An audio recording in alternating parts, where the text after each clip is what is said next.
నేను ఇక్కడ. ఏమిట్రా అంత హుషారుగా ఉన్నావు? జీవితంలో మొట్టమొదటిసారి సంపాదించాను నాన్న సమ్మలకడి చెల్లి. ఏమి నీకు ఉద్యోగం వచ్చిందా? లేదు. మరి ఇంత డబ్బు ఎక్కడిది? కరిబితుకా బరేళ్ళు కలబడుగా భరాతో వయసుకు వంతెనేస్తావు సొగసులు ఎంతకిస్తావు. ఏమిట్రా ఇలా రైలు పెట్టెల్లో పాటలు పాడి ముష్టెత్తి సంపాదించావా? చిచ్చే, ముష్టెత్తుకోవాల్సిన కర్మ నాకే విన్నాను. మనూరి మున్సిపల్ హాల్లో పాట పాడాను. నా ఆట పాట చూసి జనాలందరూ సమ్మలకడి జిల్లి అయిపోయి 1000 రూపాయలు ఇచ్చారు. ఓహో, రైలు పెట్టిన బదులు స్టేజీ మీద అడుక్కున్నావు అన్నమాట. 1000 రూపాయలు అన్నావు, ఇవి 700 ఉన్నాయి.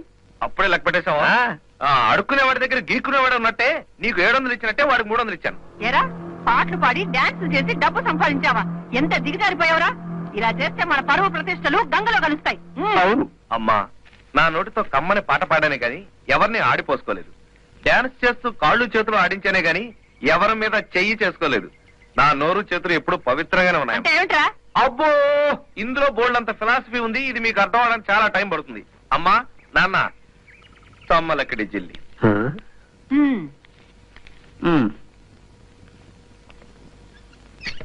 బాబాయ్. గట్టిగా రవ్వకు. ఏమిటి గోపి, ఎందుకలా కంగారు పడుతున్నా? జీవితంలో మొట్టమొదటిసారి డబ్బు సంపాదించాను, దాంతో నీకు చీర తీసుకొచ్చాను. మరి నాకేం కాలేదా బాబాయ్? చిట్టి తల్లి, నీకు తీసుకురాకుండా ఉంటానో?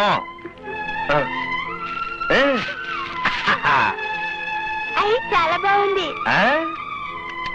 నాకేం తెచ్చావు మరి? ఒరేయ్, నీకు తేగపోతే ఊరుకుంటావా? లెఫ్ట్ సైడ్ లాగే. అది నీకు షర్టు. ఇంటోనండి, మరి నాకేం తెచ్చావు బా?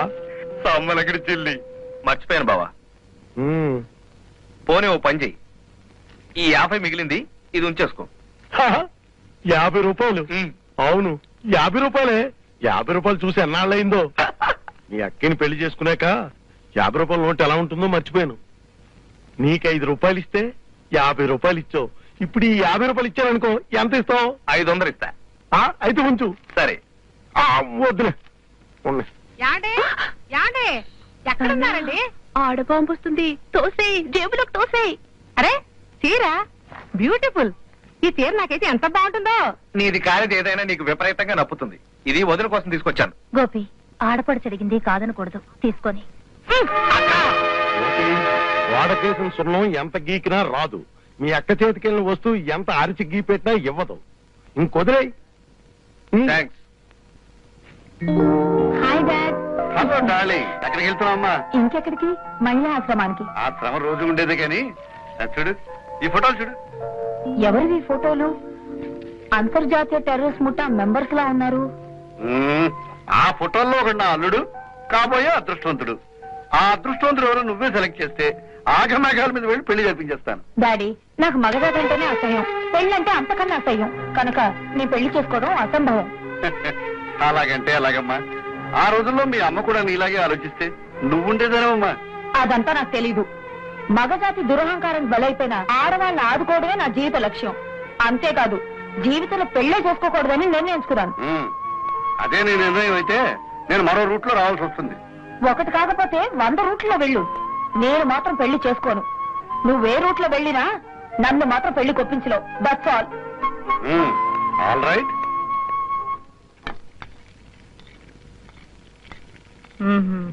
అరే వదినా, నువ్వు ఇక్కడున్నావా? అన్నయ్య నిన్ను పడుతున్నాడు. వస్తున్నానండి. వద్దు, ఎక్కడ వచ్చావే?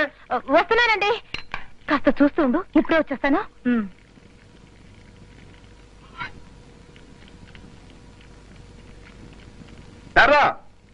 వస్తున్నానండి. ఎక్కడ వచ్చావే? ఇందాక నుంచి గొంతు తీసుకు మరుస్తున్నాను. బూట్లెక్కు.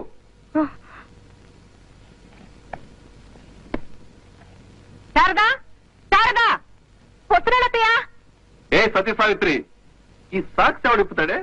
నీ బాబు ఇప్పుతాడా? ఇప్పు.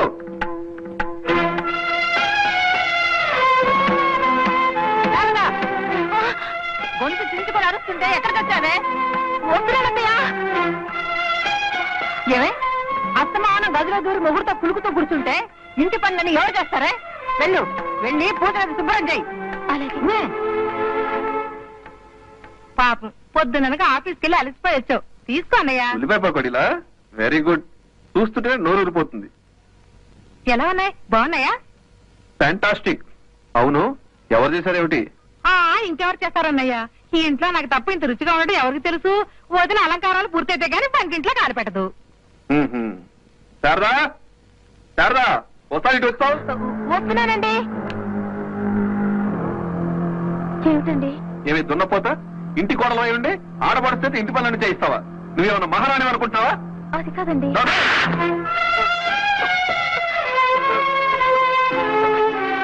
వదినా, ఇంటి పని నువ్వు చేస్తే ఏంటి, నేను చేస్తే ఏంటి?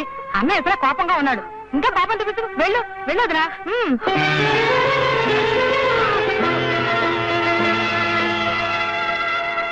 ఎందుకన్నయ్యా వదిన పాప అనవసరంగా కొట్టావు? వాడు పుట్టింటాలో పెంపకాలా ఉంటే తన మాత్రం ఏం చేస్తుంది? అందుకే అన్నారు, ఎంతో అదృష్టం ఉంటే గానీ మంచి పిల్లలు దొరకదు. ఏం చేస్తాం? అమ్మా, నాన్న మంచోడు కాదు కదమ్మా, ఎప్పుడు నిన్ను నన్ను కొడతాడు. దేవుడితో చెప్పి నాన్నని మనం బాగా తండ్రిద్దామే. తప్పమ్మా, అలా అనకూడదు. నేనే నాన్నగారిని విసిగించాను, అందుకనే కొట్టారు. ఇంకెప్పుడు నాన్నగారి గురించి చెడుగా మాట్లాడకూడదు, తెలిసిందా?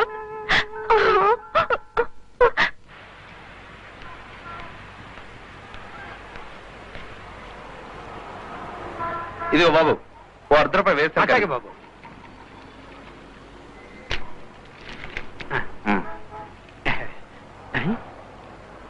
బాబు, ఈ ₹1 సత్తుది బాబు, చెల్లదు.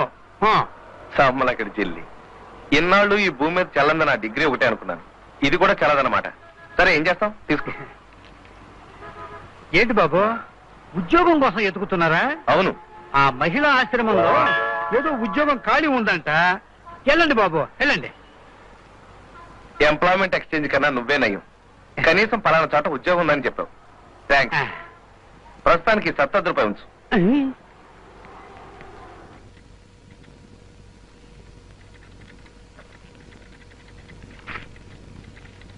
Good morning madam. Good morning. ఇక్కడేదో ఉద్యోగాలు ఖాళీగా ఉన్నాయన్న. అవును, క్లర్క్ పోస్ట్ ఖాళీగా ఉంది. మేడం గారిని అడిగొస్తాను.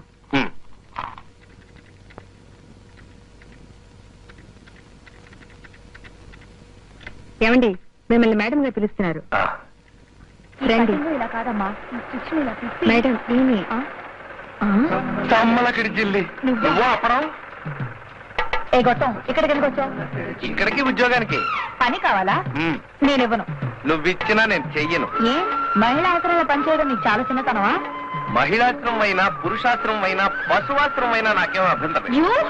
కానీ ఈ సన్నాసుల ఆశ్రమంలో నీలాంటి ఆడదాని దగ్గర పనిచేసి ఉన్న కాస్త పరువు మర్యాద పోగొట్టుకోవడం నా వల్ల కాదు. అయితే దయచేయండి. దయచేస్తాను. మొన్న పాటల పోటీ లాంటిది ఏదైనా ఉంటే పాడడానికి నాకేం అభ్యంతరం లేదు. అందులో నా అడ్రస్ ఉంది, ఇన్ఫార్మ్ చేయండి. తమ్మలక్కడి చిల్లి. అయ్యగారు, అయ్యగారు వచ్చేసాను. పాలోయించుకుంటారా? ఎందుకు వాయించుకోను, వాయించుకుంటాను. అయ్యి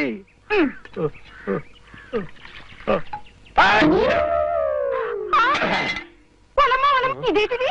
నా చీరట్టుకుని చట్టుకుని లాగారు. అయ్యో, నేను లాగలేదే. తుమ్మితే చీరుడిపోయే రొమాంటిక్ జబ్బోటు నాకు వచ్చింది. పొలమోలమో, ఇదేం మాయదారి జబ్బాయి గారు. నా చీరుడిపోయిన సంగతి నాతో చెప్పండి. చెప్పను. నువ్వు కూడా నాకు ఈ జబ్బున్నట్టు ఎవరికి చెప్పుకో. చెప్పనులేండి. ఈ మాయదారి జబ్బే నా మొగుడుకుంటే బాగుండిపోను.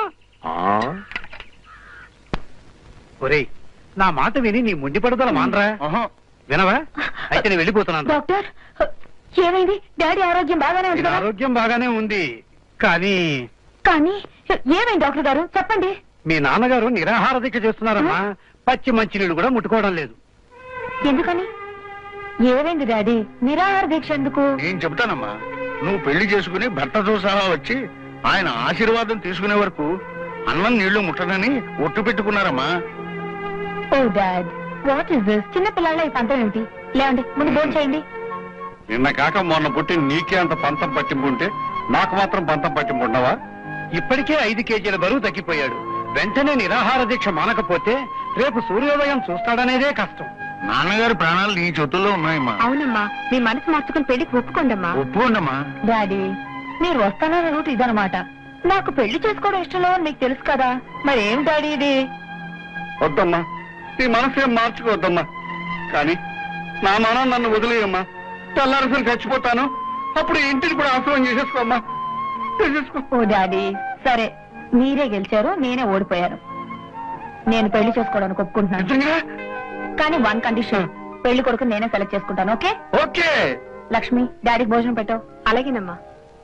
Success, grand success. లక్ష్మి, ఆకలి తెచ్చేస్తాను, త్వరగా తీసుకొచ్చి పెట్టు. వండని అని తీసుకురా. అలాగే నీ వెళ్ళొస్తారా? థ్యాంక్స్ రా, థ్యాంక్ యూ వెరీ మచ్. రే, అవడానికి డాక్టర్ అయినా మంచి యాక్టర్ అనిపించుకున్నావురా. మాత్రం తక్కువే నటించావురా. ఒరే, ఎస్పీ రంగారావు నటిద్దాం అనుకున్నాను, కుదరలేదు కదా. నువ్వు గానీ అలా నటించుంటే నేను గుండెకి తెచ్చేవాడిని. నీకు హార్ట్ అటాక్ వస్తే నాకు కవర్ పంపించు. వెళ్ళే.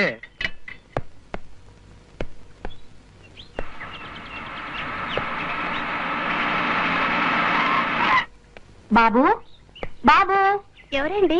ఒకసారి ఇలారా. ఏమిటి? గోపి గారు ఉండేది ఈ ఇల్లేనా? అవునండి. కొంచెం పిలుస్తావా? అలాగేనండి.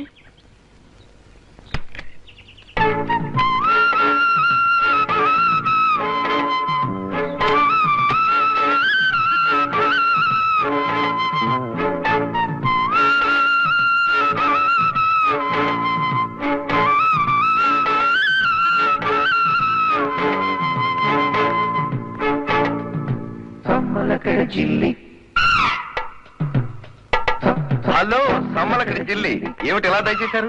మీరు ఉద్యోగం కోసం తిరుగుతున్నారు కదా? అవును, ఓట్ల కోసం తిరిగే నాయకుల కన్నా హీనంగా, బిచ్చమెత్తుకునే ముష్టి వాళ్ళ కన్నా నీచంగా తిరుగుతున్నా. మీరు అలా తిరగాల్సిన పని లేదు. మీకు అందమైన ఉద్యోగం నేను ఇప్పిస్తాను. ఏమిటి, మహిళా శ్రమంలో చేరి కొంపలు కూర్చే పనేనా? ఐఎమ్ సారీ, అలాంటి ఉద్యోగం నేను చేయడానికి రెడీగా లేను. మీరు ఇక దయచేయచ్చు. ఆ ఉద్యోగం కాదు, ఇది వేరే ఉద్యోగం. అయితే నాకేం అభ్యంతరం లేదు. ఒక్క నిమిషం ఉండండి, వెళ్ళి నా సర్టిఫికెట్లు తీసుకో. ఈ ఉద్యోగానికి మీతోనే గాని మీ సర్టిఫికెట్స్ అవసరం లేదు. నాతో రండి. రండి. మిస్టర్ గోపి, ఈ కాంట్రాక్ట్ లో మొట్టమొదటి షరతు, ఝాన్సీ గారితో మీకు జరగబోయే పెళ్లి నిజమైన పెళ్లి కాదు, అబద్ధపు పెళ్లి.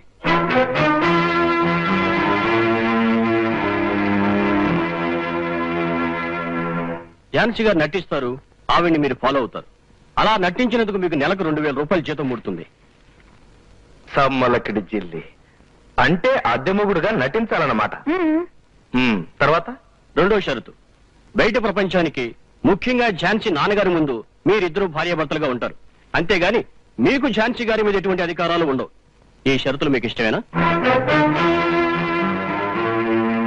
మీరు ఈ అబద్ధం పెళ్లి ఒప్పుకుంటున్నారా? ఒప్పుకుంటున్నాను, కానీ నాకు చిన్న అనుమానం. ఒకవేళ రేపు ఝాన్సీ గారికి పిల్లలు పుడితే వాళ్ళ మీద అధికారం ఎవరికుంటుంది? ఏమిటి మీరు మాట్లాడేది? పిల్లలు ఎలా పుడతారు? పుట్టకుండా ఎలా ఉంటారు? Shut up. క్షమించండి లాయర్ గారు, నెలకి 2000 రూపాయలకు అమ్ముడు పోయి ఈ అబద్ధం పెళ్లి చేసుకోవడానికి నేను సిద్ధంగా లేను. అంతేకాదు, ఈవిడ గారి ఆస్తి మొత్తం రాసిచ్చి నన్ను పెళ్లి చేసుకుంటానన్నా నేను ఒప్పుకోను. How dare you? ఎంత ధైర్యం నీకు? నా ధైర్యం ఏమిటో ఇదివరకే చూశారు. ఆడపిల్లవు కాబట్టి బ్రతికిపోయావు, లేకపోతే సమ్మలక్కడి జిల్లి చేసుండేవాడు. చూడండి మిస్ ఝాన్సీ, అబద్ధం పెళ్లికే కాదు, నిజమైన పెళ్లి చేసుకోవడానికి కూడా మీకు అర్హత లేదు.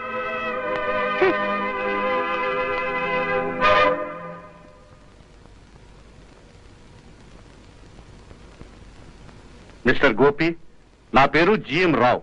నేను ఝాన్సీ తండ్రిని. డాడీ,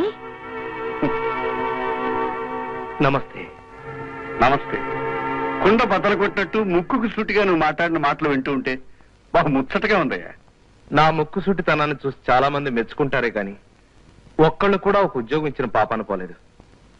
పైగా నా అవసరాన్ని ఆసరాగా తీసుకుని డబ్బు ఎర చూపించి నా చేత వెధవ పనులు చేయించడానికి కొంతమంది చూస్తున్నారు. ఇలాంటి ఉద్యోగాలు లక్ష్య ఇచ్చినా సరే నేను లక్ష్య పెట్టను. చూడు గోపి, నువ్వు ముక్కు సూటిగా మాట్లాడడం నాకు బాగా నచ్చిందయ్యా. నేను కూడా అంతే సూటిగా చెప్తున్నాను విను.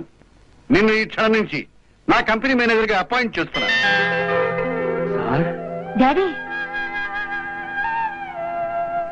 డాడీ, ఇతను మాటలు నమ్మి మోసపోకండి.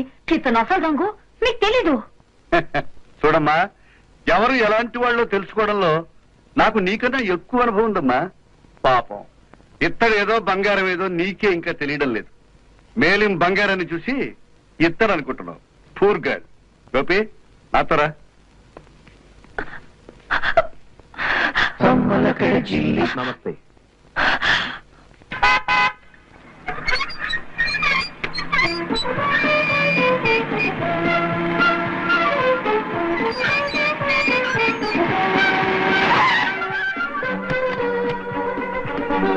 Good morning sir. కమాన్.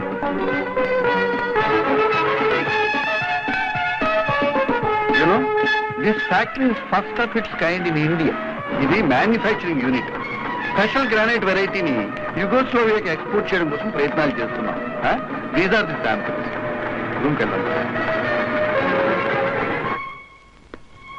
మిస్టర్ గోపి, ఇక నుంచి నువ్వు నా స్పార్టక్ కంపెనీకి మేనేజర్వి.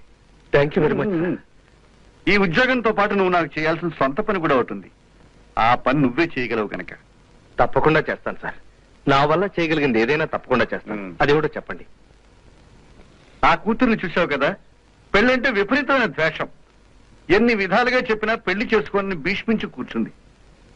దాన్ని నువ్వు పెళ్లికి ఒప్పిస్తే చచ్చి నీ కడుపును పుడతానయ్యా. సార్, అడగకుండానే ఉద్యోగం ఇచ్చి నేను మీకు రుణపడేటట్టు చేశారు. అలాంటిది నేను మీకు ఉపయోగపడడం కన్నా నాకు అదృష్టం ఉంది. ఝాన్సీ గారి పెళ్లి గురించి మీరేం వరి అవ్వకండి. ఆ సంగతి నేను చూసుకుంటాను. నిజంగానా? నా మాట నమ్మండి సార్. కానీ ఆవిడ్ని పెళ్లికి ఒప్పించడం అంత తేలికేం కాదు. కొద్దిగా టైం పడుతుంది. అంతవరకు నేను బతికుండాలి కదా. మీలాంటి మంచి వాళ్ళకి ఆ దేవుడు ఎప్పుడూ ద్రోహం చేయడు సార్. మీ అమ్మాయి పెళ్లి ఏమిటి, మీ మనవల పెళ్లిని కూడా మీ చేతుల మీద జరిపిస్తారు. గోపి, నీ మాటలు ఊరట కలిగించడమే కదయ్యా, ఉత్సాహాన్ని కలిగిస్తున్నాయి. 1000 ఏనుగుల బలం వచ్చినట్టుంది. నా ఆయుష్ కూడా పోసుకుని 2 వేళ్ళు బతుకుబాబు. వస్తాను సార్. నమస్కారం.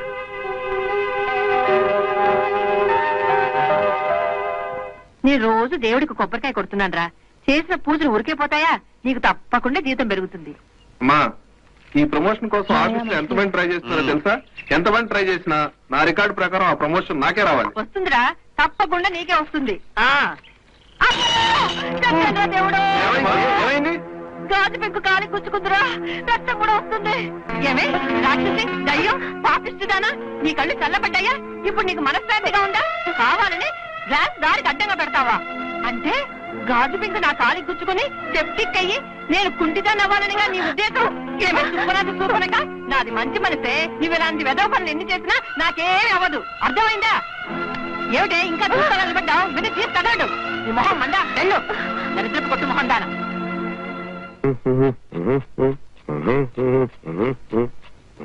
నానా, ఒకరోజు అత్తయ్య టీకా పగలు కొట్టిందని అమ్మమ్మ అత్తయ్యను కొట్టింది.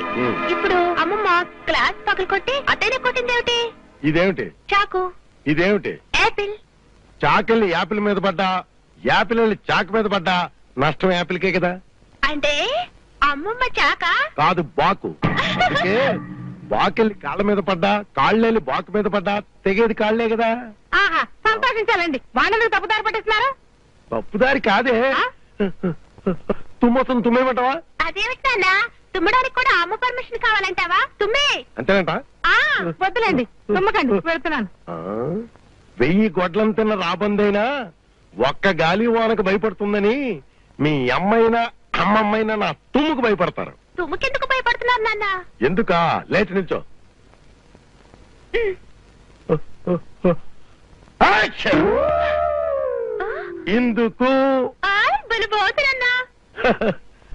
నాన్న, గోపి చెప్పడం నా వల్ల కాదు. ఎన్ని రకాలుగా చెప్పినా వినటం లేదు. మీరే అడగండి. ఏమిటి ఆయన అడిగేది? ఈ ఇంట్లో నేను చెప్పిందే వేదం, నేను పెట్టిందే చట్టం. అందరూ నా మాట విని తీరాల్సిందే. ఈ మాత్రం దానికి బీపీ ఎందుకే తెచ్చుకోవడం? వాడికి నేను చెబుతాగా. రే గోపి, రే గోపి. ఏమి నాన్న? అసలు విషయం ఏమిటంటే, అబ్బా, చెప్పదలుచుకుంది ఏదన్నా ఉంటే 10 ముక్కల్లో క్లుప్తంగా చెప్పండి. సరే. అవతల నాకు ఆఫీస్కి టైం అయింది. ద్వారకా ప్రసాదరావు అని ఒక కోటీశ్వరుడు ఉన్నాడు రా. వాళ్ళ అమ్మాయి సోని నీకు పరిచయం చేద్దామని. ఎందుకు? ఎందుకంటే మీ ఇద్దరికి పెళ్లి జరిపించడానికి. ఓహో, అవునరా, నువ్వు ఈ సంబంధం ఒప్పుకుంటే 10 లక్షలు కట్నం ఇస్తామన్నారు.